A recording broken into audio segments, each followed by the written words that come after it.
नवरात्रि व्रत कथा। भगवान राम ने क्यों रखा था नवरात्र व्रत? नवरात्रि का व्रत भगवान श्री राम ने भी रखा था। नवरात्रि व्रत है कि इतना मंगलकारी, कहते हैं सच्ची श्रद्धा के साथ रखा गया नवरात्रि का व्रत सभी अमंगलों को हरने वाला है। माँ जगदम्बा की अनुकंपा से नवरात्रि का व्रत रखने से बड़े संकट दूर होते हैं। आखिर भगवान श्री राम ने किस मनोकामना की पूर्ति के लिए रखा था नवरात्रि का व्रत? मर्यादा पुरुषोत्तम राम ने भी नवरात्रि का व्रत रखा था। उसका बड़ा ही मनोरम वर्णन श्री रामचरितमानस में है। देवी भागवत महापुराण में भी इसको विस्तार से बताया गया है। वेदव्यास जन्मेजय को भगवान राम के नवरात्र का व्रत का हेतु बताते हैं। इसी प्रसंग में नवरात्र का व्रत की यह रामकथा उभरती है। जन्मेजय के जवाब में व्यास जी ने कहा, सीता हरण से दुखी श्री राम लक्ष्मण से बोले, कितने बुरे दिन हैं। पिताजी सुरधाम सिधारे, अपनी नगरी छूटी, वनवासी बने, सीता हरी गई, पता नहीं आगे क्या हो, पर इतना तय है कि जानकी के बिना अयोध्या न लौट सकूंगा। लक्ष्मण, तुम भी सब सुख छोड़कर मेरे साथ निकल पड़े, अब इतना कष्ट भोग रहे हो। रावण ने अधिक परेशान किया तो जानकी जान दे देगी, पर उसकी बात न मानेगी। जानकी ने जान दी तो मैं भी जिंदा न रहूंगा। लक्ष्मण बोले, भैया आप चिंता न करें, बहुत से वानर सीता माता की खोज में गए हैं, जल्द ही उनका पता चल जाएगा। मैं अकेले ही सारे देवताओं और दानवों को जीतने की ताकत रखता हूँ। फिर भी आवश्यकता पड़ी तो सेना सहित भरत और शत्रुघ्न को भी बुला लेंगे। आप कतई शोक न करें। भगवान राम और लक्ष्मण यह सब बातें कर ही रहे थे कि नारद आकाश से विशाल वीणा बजाते और झूम झूम कर गाते हुए वहीं उतर आए। नारद जी ने रामचंद्र से कहा, राघव, तुम साधारण लोगों की तरह इतने दुखी क्यों हो? देवलोक में मुझे पता चला कि रावण ने सीता को हर लिया है। उसने सांप को माला समझकर अपने गले में डाल लेने वाले किसी व्यक्ति की तरह यह काम किया है।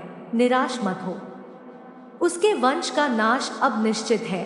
यह कैसे होगा मैं बताता हूँ। लिया है, इसी आश्विन महीने में नवरात्र व्रत करो। नवरात्र में उपवास, भगवती की पूजा, उनके नाम का जप और होम हर तरह की सिद्धियां देने वाला है। और ब्रह्मा, विष्णु, महेश, इंद्र तक यह व्रत कर चुके हैं। कठिन परिस्थिति में पड़ने पर तो यह व्रत जरूर करना चाहिए।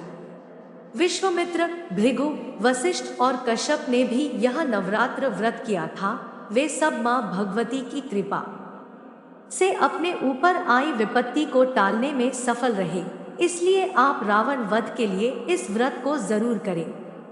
भगवान राम ने कहा, मुनिवर मैं यह नवरात्र व्रत करूंगा, पर पहले यह बताने की कृपा करें कि जिनका व्रत मैं करूंगा वे कौन देवी है, उनका क्या प्रभाव है, वे कहां से अवतरित हुई है। श्री राम के सवाल पर नारद जी ने मां भगवती के बारे में कहा, उनकी महिमा अनंत है, जिसको कह सकना कठिन है। उनके अनगिनत नाम है। वह आदि शक्ति देवी है, जो हर जगह हमेशा विराजमान रहती है, और यही देवी तीनों लोकों की सृष्टि करती है। ब्रह्मा जी और वेद इन्हीं से प्रकट हुए हैं। भगवान राम ने कहा, मैं पूरी लगन से आदि शक्ति का यह व्रत करना चाहता हूँ। व्रत के विधि विधान बताइए। इस पर नारद जी बोले, एक ऊंचा आसन रखकर उस पर भगवती जगदम्बा को स्थापित करके 9 रातों तक उपवास करते हुए विधि विधान से उनकी पूजा करनी होगी। मैं इस कार्य में आचार्य का काम करूंगा। आश्विन मास आ गया था। भगवान राम ने मुनिवर नारद जी के कहे अनुसार किष्किंधा पर्वत पर एक ऊंचा आसन बनवाकर भगवती जगदम्बा की मूर्ति रखी। नारद जी के बताए अनुसार उपवास करते हुए भगवान राम के साथ लक्ष्मण भी होम, पूजा, पाठ, जप में लगातार लगे रहे। अष्टमी तिथि आई। भगवान ने मां जगदम्बा को 108 नील कमल चढ़ाने की व्यवस्था कर रखी थी। वे एक एक कर फूल चढ़ाते जाते थे। पर 107 फूलों के बाद आखिरी नील कमल गायब था।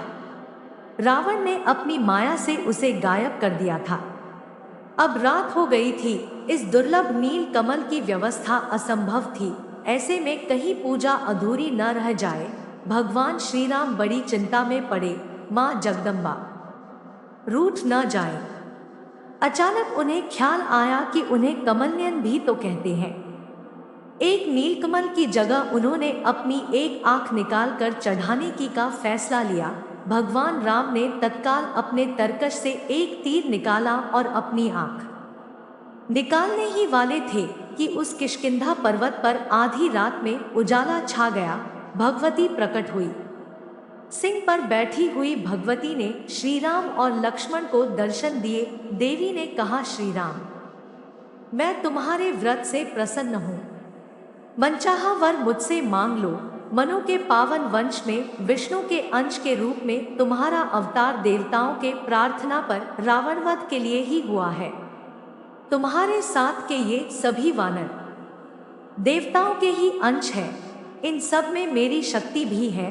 लक्ष्मण शेषनाग का अवतार है। यह मेघनाद को मार डालेगा।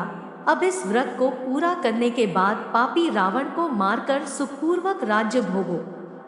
11,000 वर्षों तक धरती पर तुम्हारा राज्य रहेगा, जिसके बाद तुम अपने परम धाम को सिधारोगे।